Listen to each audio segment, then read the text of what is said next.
কোনো মেয়েকে পছন্দ হয়ে গেলে তাকে ডিরেক্ট প্রপোজ করতে যাবে না, তাতে কিন্তু তুমি সবসময় রিজেক্টই হবে। তাই কাউকে প্রপোজ করার আগে তোমার যদি 7টা নিয়ম যদি জানা থাকে, তাহলে তুমি প্রপোজ করার আগেই তুমি জেনে যাবে সে তোমাকে রিজেক্ট করতে পারে কি না, সে হিসাবে তুমি প্রপোজ করবে। ঠিক আছে, তা আগেই তুমি জেনে যাচ্ছ। তো এই 7টা নিয়ম জানা খুবই জরুরি। ঠিক আছে, এখনকার ছেলেদের বিশেষ করে, কারণ তারা পছন্দ হলেই ভাবে যে সেই মেয়েটাও তাকে পছন্দ করবে, কিন্তু না, তুমি যাকে পছন্দ করো সে কিন্তু তোমাকে পছন্দ নাও করতে পারে।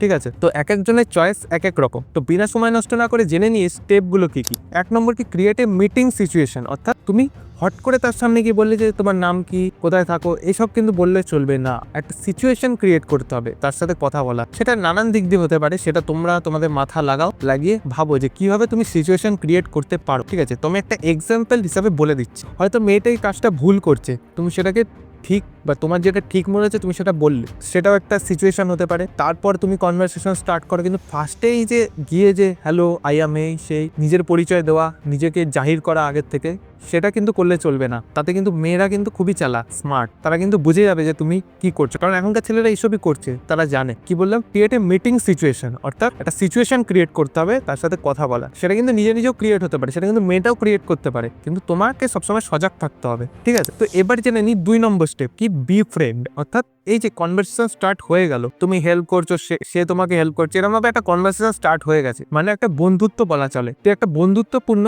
সম্পর্ক গড়ে তুলতে হবে। তো এটাই ছিল সেকেন্ড স্টেপ। 3 নম্বর স্টেপ কি, হু ইজ সি।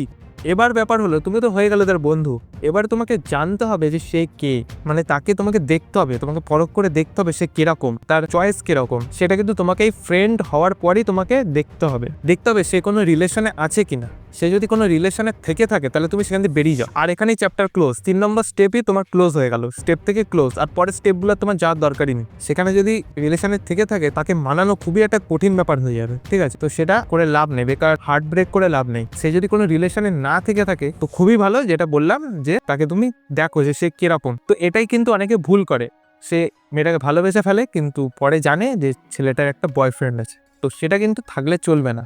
ঠিক আছে, 4 নম্বর কি, speak limited about your self. অর্থাৎ তোমার ব্যাপারে তুমি খুবই কম বলো। ঠিক আছে, বেশি বলার দরকারই নেই তোমার ব্যাপারে কিছু যা বলার দরকার নেই। তুমি মেয়েটার ব্যাপারে কথা বলো, ঠিক আছে, বা অন্য কোনো বিষয়ের উপর কথা বলো।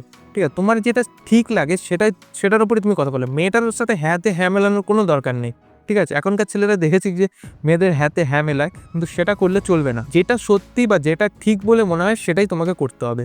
ঠিক আছে, আর নিজের ব্যাপারে বেশি বলা চলবে না। নিজেকে সবসময় একদম শ্যাডোর মধ্যে রাখো। অর্থাৎ যারা পাওয়ারফুল হয় তারা কিন্তু দেখায় না যে তুমি কে, তার ফলে একটা মিস্ট্রি ক্রিয়েট হয়, তো সেটা তোমাকে করতে হবে। 5 নম্বর কি, vanish your self and busy in your work. অর্থাৎ তুমি যে কাজটা করছো সেখানে পুরো যুক্ত হয়ে যেতে হবে এবং ভ্যানিশ হয়ে যেতে হবে মেয়েটার থেকে। মেয়েটাকে তুমি সময় দিলে, কিন্তু সময় দেওয়ার পর কিন্তু সবসময় কিন্তু তার পেছনে পড়ে থাকবে তা নয়, কিন্তু নিজের কাজের উপর কিন্তু ফোকাস থাকতে হবে। মেয়েটার থেকে একটু দূরে থেকে নিজের কাজটাকে করতে হবে। একটা কথা মাথায় রাখবে, মেয়েরা কিন্তু সবসময় সাকসেসফুল মানুষদেরই পছন্দ করে বেশি, তো তাই নিজেকে সাকসেসফুল হতে হবে। ঠিক আছে, সাকসেসফুল হলেই তুমি দেখবে যে সব মেয়েরাই তোমাকে পছন্দ করছে। 6 নম্বর কি, don't available in social media. অর্থাৎ যেসব সোশ্যাল মিডিয়া অ্যাপ রয়েছে, যেমন হোয়াটসঅ্যাপ, ইনস্টাগ্রাম, ঠিক আছে, মেসেঞ্জার, এখানে কিন্তু অ্যাক্টিভ থাকলে চলবে না তোমাকে। সেখানে তুমি মেসেজ করে যাচ্ছ, সেখান থেকে রিপ্লাই আসছে কিনা ওয়েট করছো, এটা কিন্তু পুরো শেষ। তুমি এখনকার জেনারেশন এইসবই করছে, কিন্তু তুমি সেই সব করছো না।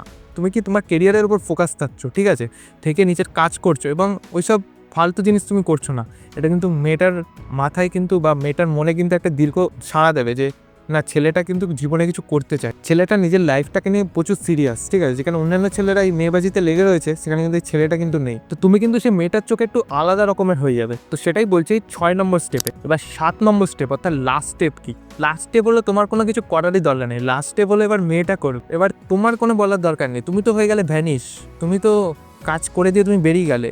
এবার হলো আসল খেলা, কারণ তুমি তো প্রপোজ করবে না, এবার করবে কি, মেয়েটাই প্রপোজ করবে তোমাকে। কারণ যেটা বললাম যে মেয়েটা যেটা দেখলো তোমার মধ্যে, যেটা কিন্তু অন্য কারোর মধ্যে দেখতে পাচ্ছে না, সেই 7 নম্বর স্টেপ মেয়েটাই করবে। তো বুঝতে পারলে যে মেয়েদের কাছে অ্যাভেলেবেল থাকলে কোনো সময় মেয়েদের কাছে পাত্তা পাবে না। মেয়েদের কাছে তুমি যদি আনঅ্যাভেলেবেল হয়ে যাও তাহলেই তুমি পাত্তা পাবে। এটাই হয়ে গেছে এখনকার জেনারেশন। তো আশা করি বোঝাতে পেরেছি 7টা স্টেপ, ঠিক আছে, অর্থাৎ 7টা রুলস বা 7টা নিয়ম। তো এই 7টা নিয়ম বুঝে নাও এবং তোমার কাজ শুরু করে দাও এবং নিজের কেরিয়ারের উপর ফোকাস থাকো, নট মেয়েবাজি। ঠিক আছে, তো আজ এই পর্যন্তই। আবার দেখা হচ্ছে নেক্সট ভিডিওতে। এবার রেগুলার ভিডিও আসছে খেলারিয়ানের সাথে।